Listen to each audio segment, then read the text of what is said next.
So apologies if there's a bit of background noise today. It is 41 degrees here in the UK and no one has any air conditioning in their homes, so I have my window open just so that I can bear it.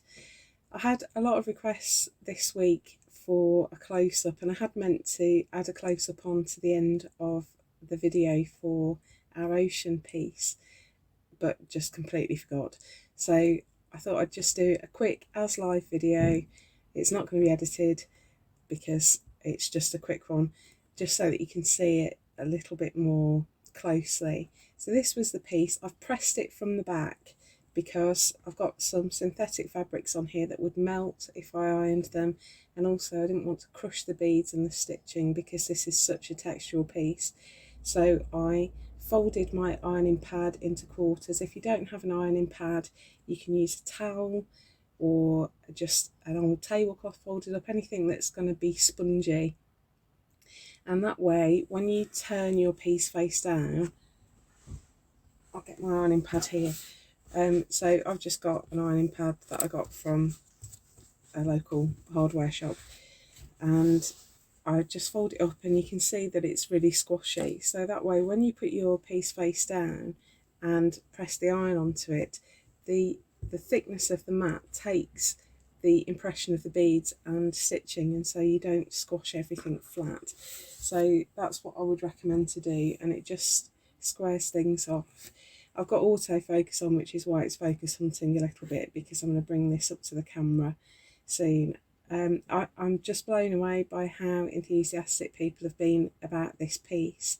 I really loved it, and I like looking at it and sort of touching it. It's so textural, and so if I just bring it up close, you should be able to see if the camera just focuses on.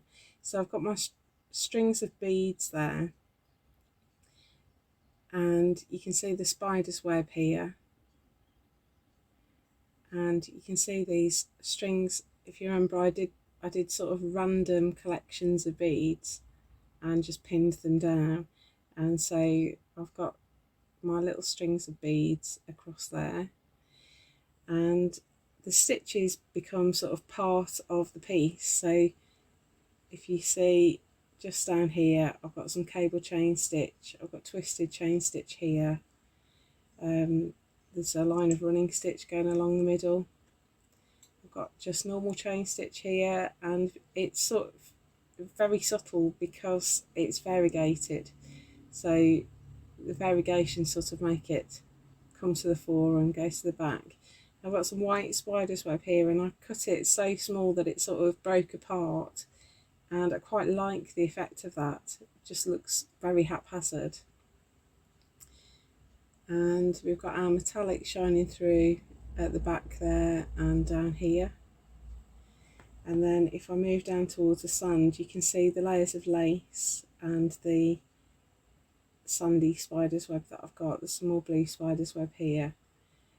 This is the fairy velvet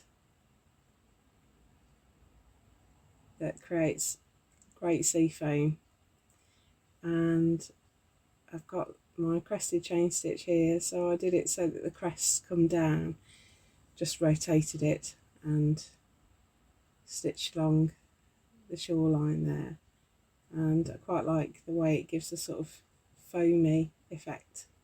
I did a few lines of that. So this is my bead cluster on the beach, and I think this is tiger's eye. I don't know because I was given these. I've got these sort of beigey, milky,